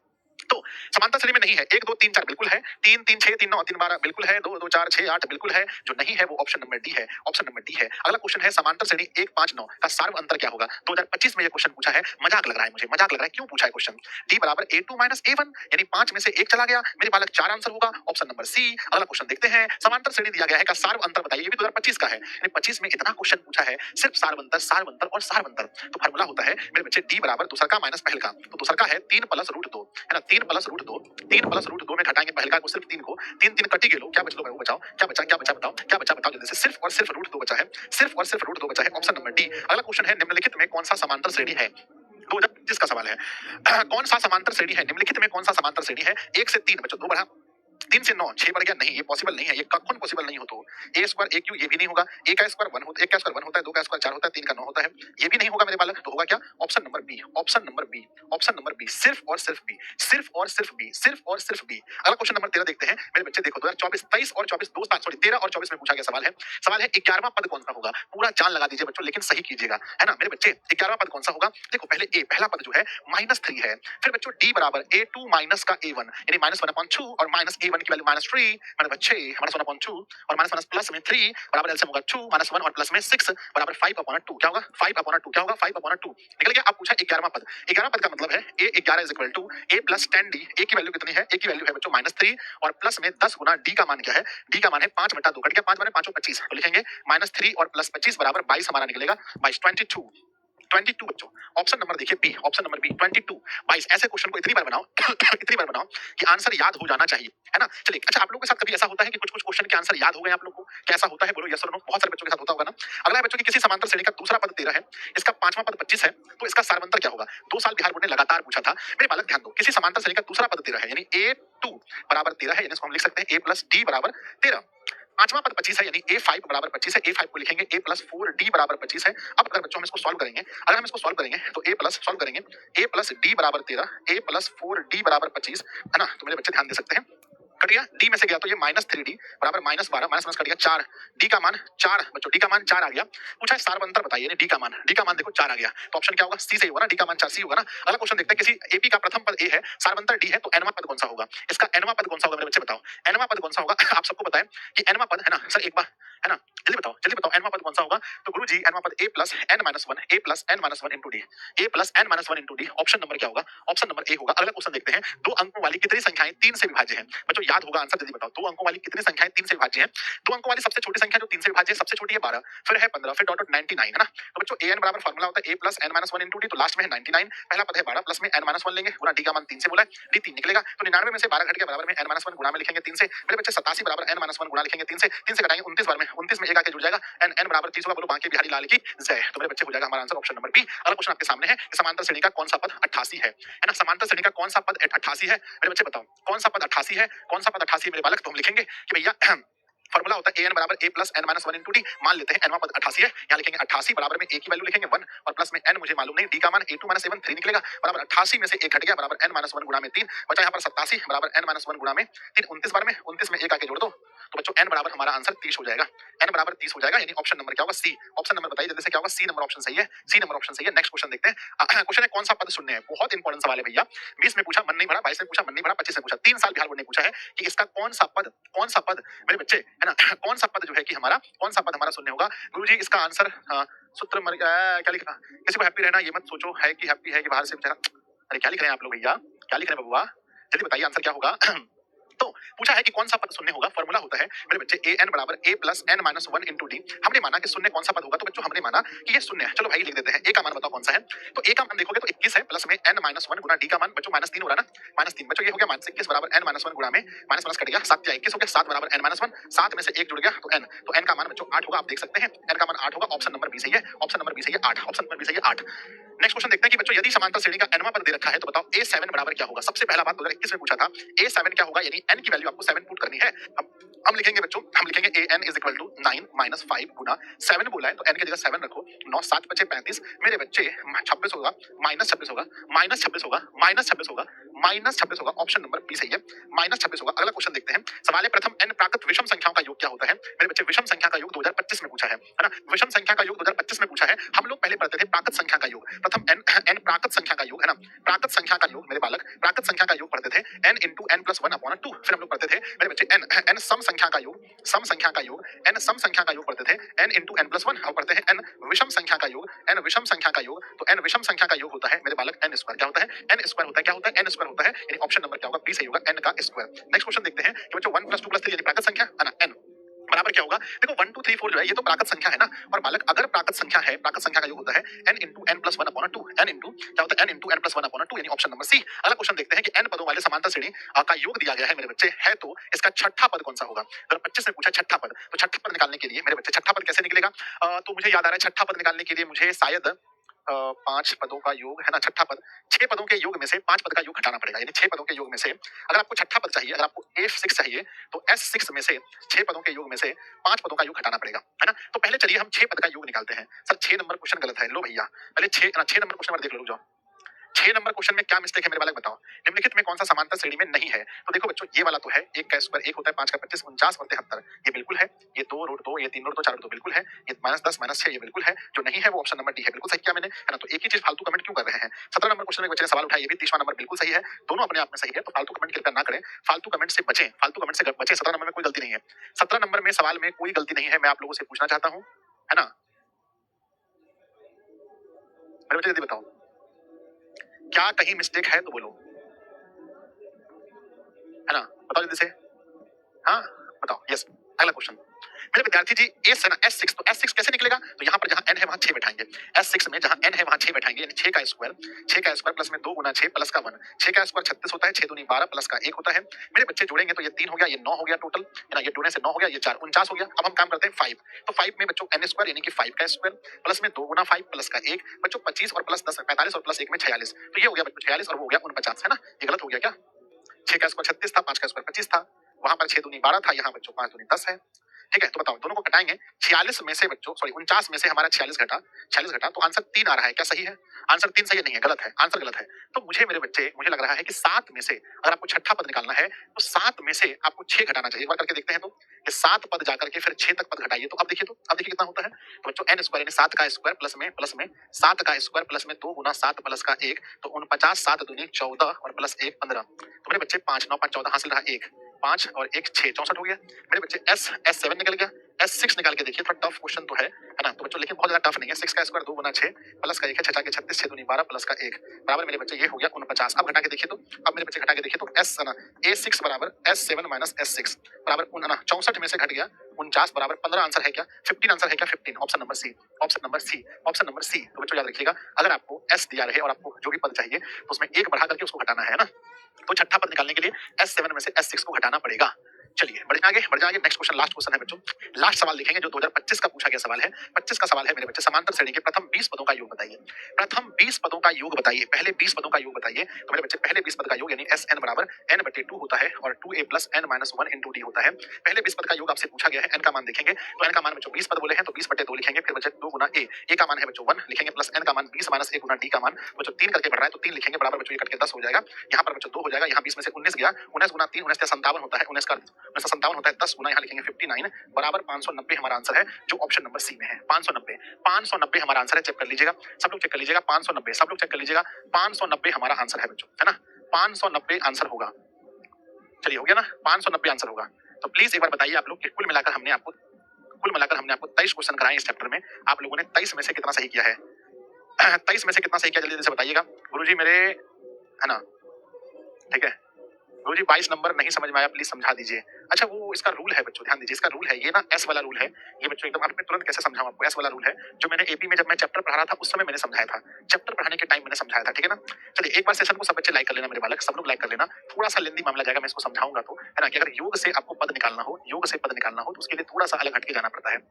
चलिए बढ़ जाए आगे, नेक्स्ट। ठीक है, कुछ भी चीज को गलत बोलने से पहले एक बार आप जरूर ट्राई कीजिए खुद से हिंदी। तो बच्चों अभी जल्दी से बता देना कि हमारा जो क्लास है, नेक्स्ट जो क्लास है वो बच्चों हमारा ऐप पे होने वाला है। किस पे होने वाला है? ऐप पे होने वाला है 8:15 में। कितने बजे? ऐप पर हमारा नेक्स्ट क्लास कितने बजे है? कमेंट बॉक्स में लिखिए सब लोग, 8:15 PM में। जल्दी देखो कितने बजे है नेक्स्ट क्लास, कितने बजे है, सभी बालक लिखेंगे कि 8:15 में क्लास होने वाला है। कहां पर होने वाला है? तो ऐप के अंदर होने वाला है, सब लोग याद रखिएगा। चलिए हिंदी में बच्चों हमारा पहला सवाल ध्यान दीजिएगा, पहला है कि लेखक रामविलास शर्मा कब से कब तक भारतीय प्रगतिशील लेखक संघ के महामंत्री रहे हैं? भारतीय प्रगतिशील लेखक रामविलास शर्मा कब से कब तक भारतीय प्रगतिशील लेखक संघ के महामंत्री रहे हैं? तो लेखक संघ के महामंत्री जो रहे हैं 1949 से लेकर 1953 तक रहे हैं, तो ऑप्शन नंबर बी सही होगा, ऑप्शन नंबर बी याद रखिएगा। अगला सवाल देखते हैं मेरे बच्चे, परंपरा का मूल्यांकन पढ़ रहे हैं ना, रामविलास शर्मा का निधन कब हुआ था? मेरे बच्चे ये तो आप लोगों को बताना पड़ेगा कि रामविलास शर्मा का निधन कब हुआ था, ठीक है ना, रामविलास शर्मा का मेरे बच्चे निधन कब हुआ था, ठीक है ना, रामविलास शर्मा का निधन, जल्दी से कंप्लीट कीजिएगा आंसर। सर ए नंबर सही है ना, 30 मई 2000 को रामविलास शर्मा का निधन हुआ था, 30 मई 2000 को। अगला सवाल है, साहित्य की परंपरा का पूर्ण ज्ञान किस व्यवस्था में संभव है? साहित्य की परंपरा का पूर्ण ज्ञान किस व्यवस्था में संभव है? तो साहित्य की परंपरा का पूरा ज्ञान जो है समाजवादी व्यवस्था में ही संभव है, याद रख लीजिएगा। अगला सवाल देखते हैं, साहित्य के निर्माण में प्रतिभाशाली मनुष्यों की कैसी भूमिका रही है? साहित्य के निर्माण में प्रतिभाशाली मनुष्यों की कैसी भूमिका रही है? तो साहित्य के निर्माण में प्रतिभाशाली मनुष्यों की जो भूमिका है मेरे बच्चे हमेशा से निर्णायक रही है, याद रख लीजिएगा, निर्णायक रही है। परंपरा का ज्ञान किनके लिए आवश्यक है? परंपरा का ज्ञान किनके लिए आवश्यक है, बहुत इंपॉर्टेंट है। तो मेरे बच्चे जो लकीर के फकीर न होकर क्रांतिकारी साहित्य लिखना चाहते हैं, जो लकीर के फकीर न होकर क्रांतिकारी साहित्य लिखना चाहते हैं, मेरे बच्चे जार शाही कहाँ स्थित है? 19 और 20 2 साल बिहार बोर्ड ने पूछा है कि जार शाही कहाँ स्थित है, तो जार शाही रूस में स्थित है। अगला क्वेश्चन है कि बच्चों निराला की साहित्य साधना के रचनाकार कौन है? निराला की साहित्य साधना के रचनाकार रामविलास शर्मा है।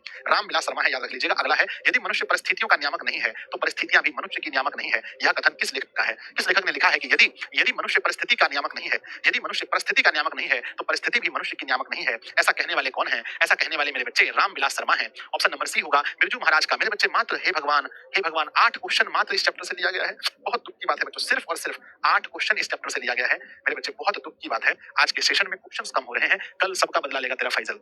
यानी थोड़ा स्पीड में आज का कंटेंट बनाए थे हम, तो मेरे बच्चे कहते हैं कि सबका बदला कौन लेगा? फैजल लेगा बच्चों, है ना।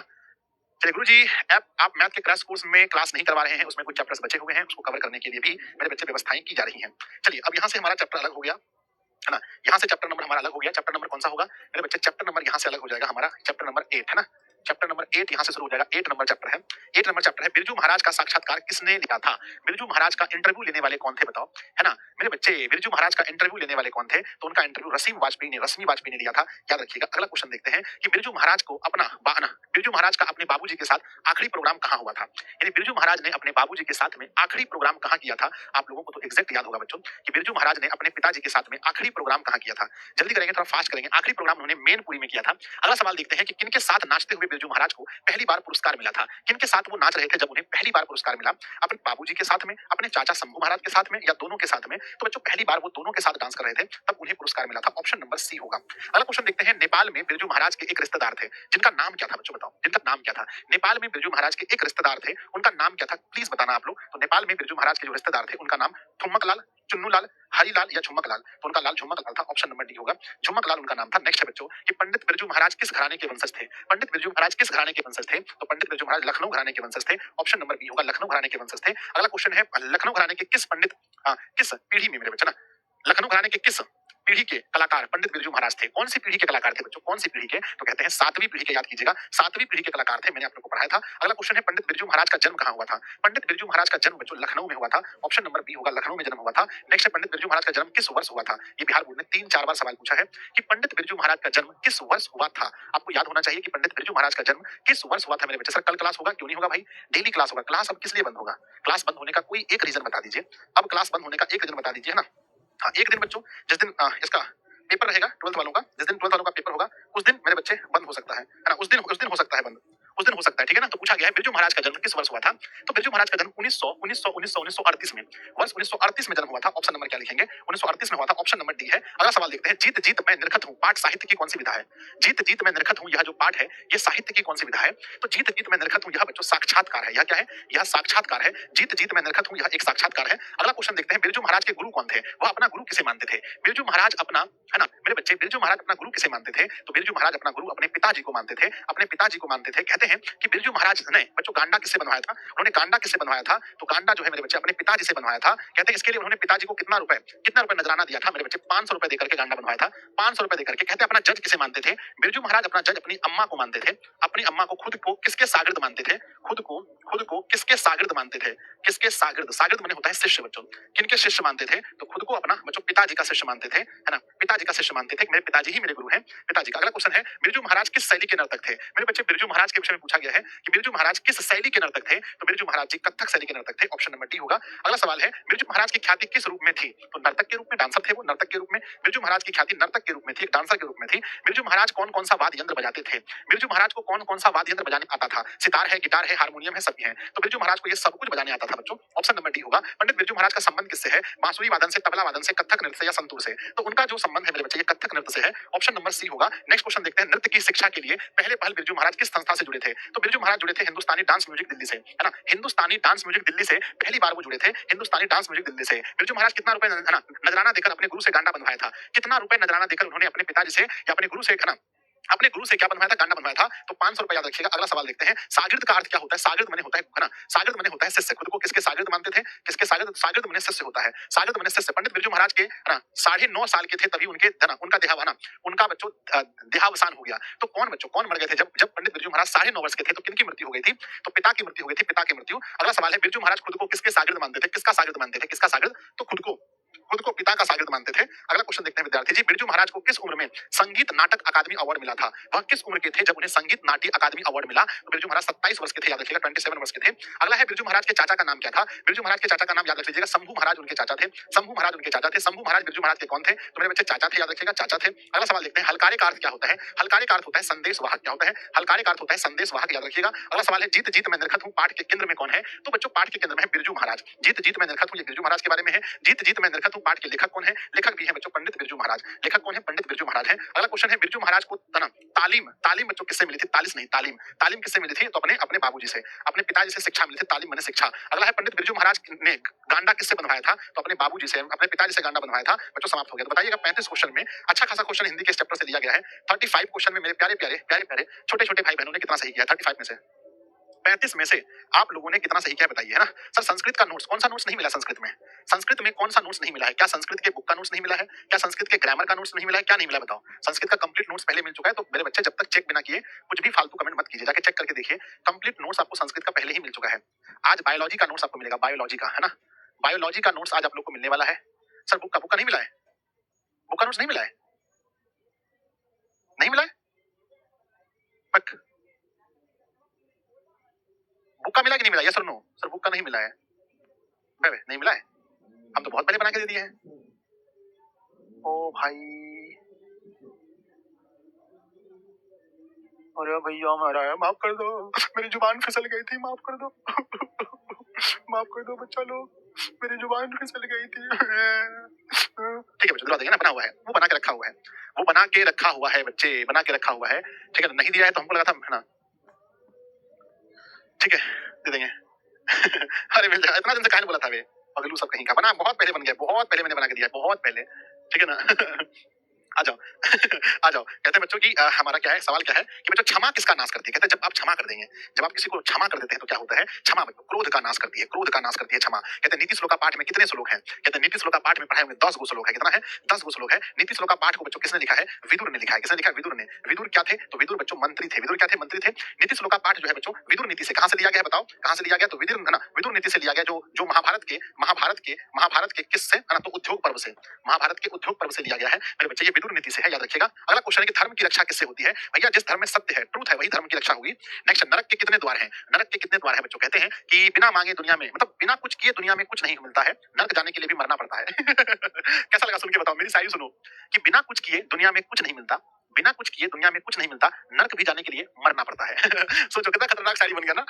बस बनाना कि बिना कुछ किए इस दुनिया में कुछ नहीं मिलता है, बिना कुछ किए इस दुनिया में कुछ नहीं मिलता है, नरक जाने के लिए भी मरना पड़ता है। है कि नहीं है बताओ? ठीक है ना। तो नरक के 3 द्वार है बच्चों। ठीक है, अगला क्वेश्चन देखते हैं, नीति श्लोक का पाठ महाभारत के किस पर्व से दिया गया है? तो नीति श्लोक का पाठ जो है बच्चों महाभारत के किस पर्व से? याद होगा आप सभी को, 25, 22 और 24 में सवाल पूछा बिहार बोर्ड ने। नीति श्लोक का पाठ महाभारत के उद्योग पर्व से लिया गया है। ऑप्शन बी होगा। नीति श्लोक का पाठ के रचनाकार कौन है? तो मेरे बच्चे विदुर जी हैं। ऑप्शन नंबर सी होगा। कहते हैं विदुर किसके प्रश्नों के उत्तर देते हैं? तो महाभारत अगर आप लोग देखे होंगे तो जो विदुर होते हैं वो किनके प्रश्नों के उत्तर देते हैं? वो मेरे बच्चे किसके? धृष्टराष्ट्र के प्रश्नों के उत्तर देते हैं। धृष्टराष्ट्र के प्रश्नों के उत्तर देते हैं। सतत प्रियवादी लोग जो हमेशा मीठा बोलते हैं। देखो बिहार बोर्ड ऐसे पूछा, तैसे पूछा, 24 में पूछा, मन नहीं भरा भैया, हो सकता है 25 में भी पूछा हो, अब ये 26 में 100% आएगा। कहते हैं सतत प्रियवादी यानी हमेशा मीठा बोलने वाले लोग कैसे हैं? तो हमेशा मीठा बोलने वाले जो लोग हैं बच्चों वो सुलभ हैं, आपको हमेशा मिल जाएंगे, आपकी तारीफ करेंगे, आपकी चापलूसी करेंगे, वो सुलभ हैं। अगला क्वेश्चन है, नीति श्लोक का पाठ के आधार पर सुख देने वाली क्या है? है ना, ये 25 में पूछा है, सुख क्या देती है? कहते हैं मेरे बच्चे कहते हैं मतलब एको धर्म सुख नहीं, अहिंसा सुखावह, अहिंसा सुखावह। आप लोग पढ़े होंगे कि अहिंसा क्या देती है? सुख देती है। अहिंसा सुख देती है, अहिंसा सुख देती है। कहते हैं अनर्थ का नाश किससे होता है? तो मेरे बच्चे अनर्थ का नाश होता है मेरे बच्चे विनय से। विनय से, क्षमा से नहीं बच्चों, आचार से नहीं, पराक्रम से, माफ कीजिएगा, पराक्रम से अनर्थ का नाश होता है, पराक्रम से, पराक्रम से। तो ऑप्शन नंबर डी होगा। अगला क्वेश्चन देखते हैं, नीति श्लोक का पाठ किससे संकलित है? तो नीति श्लोक का पाठ विदुर नीति से लिया गया है, यानी ऑप्शन नंबर डी होगा। अगला क्वेश्चन है, विदुर नीति के रचनाकार कौन है? विदुर नीति के रचनाकार महर्षि विदुर है मेरे बच्चे, महर्षि नहीं, माफ कीजिएगा, मंत्री विदुर है। अगला, विनय को कौन मारता है? विनय, विनय को मारता है अप, है ना मेरे बच्चे, अप, है ना, सुकृति नहीं, आकृति नहीं, अपकृति, है ना। विनय को कौन मारता है बताओ कमेंट बॉक्स में। ये नहीं होगा, ये नहीं होगा, दोनों ऑप्शन में बताओ क्या सही है। विनय को कौन मारता है? हमने पढ़ाया था आकृति बच्चों ना, जो बुरे कर्म होते हैं वो विनय को मारता है, आकृति होना चाहिए, आकृति। ऑप्शन नंबर सी मैंने पढ़ाया था। कैसे पुरुष सभी जगह सुलभ होते हैं? कैसे इंसान जहां ढूंढो वहीं मिल जाते हैं? कहते हैं प्रियवादी, हमेशा प्रियवादी बोलने वाले लोग सुलभ होते हैं। बिना बुलाए कौन आता है? कहते हैं बच्चों, है ना, बिना बुलाए कौन आता है? एक बार एक बार प्यारे बच्चों, है ना, रानी दो तीन अपनी सहेलियों के साथ बात कर रही थी, है ना। रानी जो है, एक रानी थी, देखो रानी को देखो हंसना मना है। रानी जो है दो तीन सहेलियों के साथ क्या कर रही थी बताओ। ये ठनक चिप्पी सहेली है ना। दो तीन तो सहेलियों के साथ रानी क्या कर रही थी बोलो, बातचीत कर रही थी। रानी दो तीन सहेलियों के साथ क्या कर रही थी, मच्छर भागो, है ना। रानी दो तीन सहेलियों के साथ क्या कर रही थी, बातचीत कर रही थी। उसी के बीच में राजा आ गया। उसी बीच में राजा आ गया और राजा आकर के रानी को टोक दिया कि सुनो रानी। तो रानी ने पता है क्या बोला, रानी ने बोला बोलो मूर्ख। क्या बोला, बोलो मूर्ख। अगर आप लोग राजा होते तो क्या करते सर, हम तो एक तमाचा खींच के मारते। हम उनको कह रहे हैं सुनो रानी, और रानी कह रही है बोलो मूर्ख, है ना। तो ये बात सुनने के बाद राजा चले गए कालिदास के पास। राजा किसके पास चले गए, तो गुरुजी राजा चले गए कालिदास के पास, है ना। राजा चले गए कालिदास के पास और कालिदास को जाकर के बोला कि मेरी पत्नी ने मुझे मूर्ख कहा, मेरी पत्नी ने मुझे मूर्ख कहा। तो उन्होंने कहा आखिर ऐसा आपने क्या कर दिया जो आपकी पत्नी ने मूर्ख कहा। तो बोला मैंने तो कुछ नहीं कहा, रानी अपनी सहेलियों के साथ बात कर रही थी, हम जाकर के सिर्फ उसको बोलो सुनो रानी। तब कालिदास ने कहा देखिए, जो बिना बुलाए कहीं जाता है, जो बिना बुलाए कहीं जाता है, ध्यान दीजिएगा, मूर्ख की पहचान उन्होंने बताई कि जो बिना बिना बुलाए कहीं जाता है, बिना बुलाए कहीं जाता, कहीं जो बिना बुलाए कहीं जाता है, जो दो लोगों के बीच में बोलता है, दो लोगों के बीच में बोलता है, दो लोगों के बीच में बोलता है, और जो जो जो मेरे बच्चे, है ना, जो बिना बुलाए कहीं जाता है, जो दो लोगों के बीच में बोलता है, उसे मूर्ख कहा गया है बच्चों। उसे कहा, है ना। और जो अविश्वासी पर विश्वास करता है, जो अविश्वासी पर विश्वास करता है, जो अविश्वासी पर क्या करता है, विश्वास करता है। एक बार आपका दोस्त आपसे कॉपी लिया था, फिर कॉपी लिया, आज तक आपको वापस नहीं दिया, फिर उस पर विश्वास कर रहे हैं आप, समझिए आप मूर्ख हैं। तो बच्चों उन्होंने कहा कि ये सब है, जो बिना बुलाए जाता है उसको मूर्ख बोलते हैं, जो दो लोगों के बीच बोलता है ना। अब राजा को समझ में आ गया, अब राजा को समझ में आ गया कि आखिर हमारी पत्नी हमको मूर्ख क्यों बोली है ना। तो मेरे बच्चे देख सकते हैं। तो क्वेश्चन है कि बिना बुलाए कौन आता है, तो बिना बुलाए बच्चों कौन आते हैं, तो बिना बुलाए मूर्ख आते हैं। तो अब राजा समझ गए कि मेरी पत्नी हमको मूर्ख क्यों बोली। अगला क्वेश्चन देखते हैं कि काम क्रोध और लोभ किसके द्वार हैं। ऐसे लगता है जैसे वो नानी का घर का द्वार है, वो नाना का ना, एक तो दादी के घर का है, एक तो मौसी घर का है। नहीं बच्चों, ये सब काम क्रोध और लोभ, आपके अंदर कामना आ जाए, सेक्सुअल डिजायर आ जाए, हमेशा आप वही गलत सोच रहे हैं मन में, समझिए आप नर्क जाएंगे। आप क्रोध बहुत गुस्सा कर रहे हैं, समझिए नर्क जाएंगे। आपको लोभ लालच सता रहा है, 5 टकिया चॉकलेट दिखा के आपका दोस्त दिन भर आपको घुमा रहा है, तो समझिए आप नर्क में जाएंगे। तो काम क्रोध और लोभ ये सब किसके दरवाजे हैं, नर्क के दरवाजे हैं। अगला क्वेश्चन है मेरे विद्यार्थी जी, आखिर हमारा कोई बच्चा नर्क में नहीं जाएगा। उत्तम शांति क्या है, 25 में भी पूछा है, उत्तम शांति किससे है। कहते हैं सत्य तो धर्म के लिए है ना। लक्ष्मी भी नहीं बच्चों, तो विद्या जो है ना, विद्या परम श्रेष्ठ है, विद्या तो बच्चों परम श्रेष्ठ है ना। तो क्षमा से शांति मिलती है, क्या है, उत्तम शांति तभी मिलता है जब आप लोगों को क्षमा करते हैं। दिल से लोगों को क्षमा करना सीखिए, दिल से लोगों को क्षमा कीजिए। कहते हैं विद्या की रक्षा किससे होती है, विद्या की रक्षा योग से होती है, यानी अभ्यास से होती है। अगला है बच्चों, नीति श्लोका पाठ के आधार पर अविश्वासी पर विश्वास कौन करता है। जो अधम लोग होते हैं, जो नीच कोटि के लोग होते हैं, जो मूर्ख होते हैं, वही अविश्वासी पर विश्वास करते हैं, मूर्ख लोग। कहते हैं सुखावह क्या है, तो बच्चों सुखावह क्या है, अहिंसा है जो कि सुख देता है, अहिंसा है जो सुखावह है, जो अहिंसा है मेरे बच्चे वो क्या देता है, सुख देता है। चलिए आगे बढ़ते हैं, है ना, आगे बढ़ते हैं, आगे बढ़ते हैं। अगला सवाल है बच्चों, विदुर कौन था, तो विदुर याद रखिएगा मंत्री था, विदुर क्या था, मंत्री था।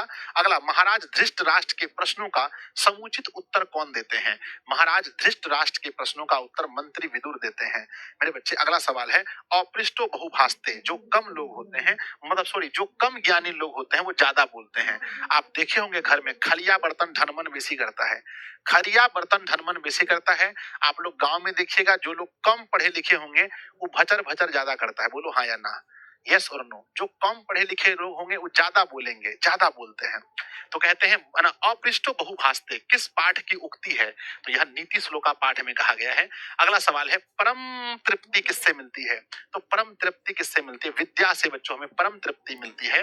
अगला सवाल है, अपनी उन्नति चाहने वाले को कितने प्रकार के दोष त्याग देने चाहिए, तो बच्चों अगर आपको जीवन में उन्नति चाहिए तो 6 प्रकार के दोष होते हैं मेरे बच्चे, बताओ कौन कौन सा। कहते हैं बच्चों कहते हैं तंद्रा, है ना मेरे बच्चे, बताओ 6 प्रकार के दोष क्या हैं, बताओ कौन कौन सा है। तो कहते हैं निंद्रा, निंद्रा, निंद्रा, तंद्रा। मेरे बच्चे बताओ क्या है, निंद्रा, तंद्रा, आलस्य, निंद्रा, तंद्रा, आलस्य, बताओ और बताओ मेरे बच्चे। आलस्य, निंद्रा, तंद्रा, आलस्य, दीर्घ सूत्रता, दीर्घ सूत्रता मतलब काम को देर से टालने की आदत। और बताओ दो कौन सा छूटा है, अरे जल्दी बताओ। निंद्रा, तंद्रा, अरे बोलिए बबुआ, निंद्रा, तंद्रा, भय, क्रोध, आलस्य। भय, भय भी त्यागना है, क्रोध भी त्यागना है। तो मेरे बच्चे ये है 6, निंद्रा, तंद्रा, आलस्य, क्रोध, भय और दीर्घ सूत्रता, ये 6 प्रकार के हैं। अगला है रूप की रक्षा किससे होती है? तो रूप की रक्षा करने के लिए मेकअप करना पड़ेगा, यानी कि बच्चों मृजया, मृजया किससे होती है? रूप की रक्षा मृजया से होती है। अगला सवाल है आचार का हनन किससे होता है? मेरे बच्चे अलक्षण से। आचार खत्म मतलब कि आपका अच्छा आचरण खत्म तब होगा जब आप अलक्षण करें। खराब लक्षण आपके अंदर आ गया तो समझिए आपका जो आचार है वो खत्म हो जाएगा। परपीड़न किसके लिए होता है? परपीड़न होता है पाप नाश के लिए। किसके लिए होता है? पाप नाश के लिए परपीड़न होता है। और घर की शोभा कौन होती है? तो स्त्री जो है वो घर की शोभा होती है। स्त्री क्या होती है? घर की शोभा होती है। थैंक यू सो मच, आप लोग आज के क्लास में जुड़े और आप मुझे बताइए कि 29 में से कितना सही हुआ। आज क्वेश्चंस कुछ कम थे, लेकिन बच्चों उसकी भरपाई अभी एक और क्लास लेकर हम करेंगे। जल्दी बताओ 29 में से मेरे बच्चों ने कितना सही किया? 29 में से जल्दी बताओ 29 में से आप लोगों ने कितना सही किया है? और हाँ बच्चों, है ना, सबसे पहले लिखेंगे अब हमारा, ठीक है। चलिए फिजिक्स में तीसरा है। कल मेरे बच्चे बायोलॉजी में क्या होगा? साइंस में ध्यान दीजिएगा, साइंस में बायो होगा, यानी बच्चों है ना, नोट कीजिए होमवर्क जल्दी से, जल्दी होमवर्क नोट कीजिए। परिवहन होगा, क्या होगा? परिवहन होगा। मेरे बच्चे एसएसटी में जो हमारा होगा चैप्टर नंबर, है ना, इकोनॉमिक्स का चैप्टर नंबर, इकोनॉमिक्स का चैप्टर नंबर 7 और 8 होगा। 7, 8, है ना, 7, 8 हो गया क्या? इकोनॉमिक्स में 7, 8 हो गया क्या? कौन सा चैप्टर था अभी? नहीं, 6 तक हो रहा था। मैथ्स में बच्चों हमारा चैप्टर नंबर 6 होगा। मैथ में चैप्टर 6 होगा। हिंदी में मेरे बच्चे, हिंदी में चैप्टर 9 और 10 होगा। 9 और 10 होगा गदखंड का। मेरे बच्चे हिंदी में गदखंड, है ना, गदखंड चैप्टर 9 और 10, 9 और 10 होगा। संस्कृत में मेरे बच्चे चैप्टर नंबर 8 होगा, ठीक है ना। संस्कृत का चैप्टर नंबर 8 होगा। तो क्या आप लोगों ने स्क्रीनशॉट ले लिया? क्या आप लोगों ने कल तैयारी करके जो चैप्टर आना है, क्या आपने स्क्रीनशॉट ले लिया? जल्दी बताओ, क्या आपने स्क्रीनशॉट ले लिया? क्या आप लोगों ने स्क्रीनशॉट ले लिया? तो बताओ जल्दी से। इकोनॉमिक्स में 7 तक हो गया है गुरुजी। अच्छा 7 तक हो गया है। ओ भैया, अच्छा 7 तक हो गया है, ठीक है। तब 7 चैप्टर, ओ 7 चैप्टर ही है ना, तो 7 चैप्टर होगा मेरे बच्चे, है ना। 7 चैप्टर का 7 ही रहने दो बस। इकोनॉमिक्स में एक ही चैप्टर रहने दो, ज्यादा क्वेश्चन ले लेंगे। चैप्टर 7 ही रहने दीजिए, ज्यादा क्वेश्चन ले लेंगे, ज्यादा क्वेश्चन ले लेंगे। 8 चैप्टर नहीं है, हाँ हम समझ गए, ज्यादा क्वेश्चन ले लेंगे। चैप्टर 7 ही रहने दीजिए, क्वेश्चन की संख्या ज्यादा कर लेंगे, क्वेश्चन की संख्या कर लेंगे। बच्चों बताओ नेक्स्ट हमारी क्लास कितने बजे है? नेक्स्ट क्लास ऐप पर कितने बजे है बताओ? ऐप पर क्लास है 8:15 में। और सुबह बच्चों यूट्यूब पर कितने बजे क्लास होती है? यूट्यूब के क्लास के बारे में बताइए सबको आप लोग कि 6 बजे सुबह होती है। और क्लास का नाम क्या है बच्चों? क्लास का नाम क्या है? तांडव। क्या नाम है? तांडव क्लास है बच्चों। और कल क्या होने वाला है गुरुजी? कल होने वाला है साइंस। क्या होने वाला है? कल सुबह साइंस होने वाला है। तगड़ा हो जाएगा, गर्दा मच जाएगा, गर्दा मेरे बच्चे, गर्दा मच जाएगा। सुबह मिलते हैं 6 बजे, है ना। चलिए तो अभी मिलते हैं, पहले हम लोग ऐप पे, फिर मिलेंगे यूट्यूब पे।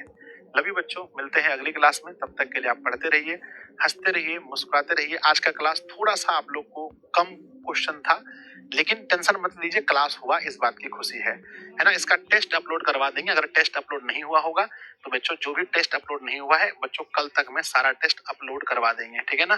बाय, मिलते हैं क्लास में। लव यू बच्चों, बाय सभी को। इंग्लिश का अपडेट आप लोग को देते हैं बात करके, है ना। अभी मिलते हैं 8:15 में, थोड़ा देर के बाद, थोड़ी देर के बाद मिलेंगे, थोड़ी देर के बाद।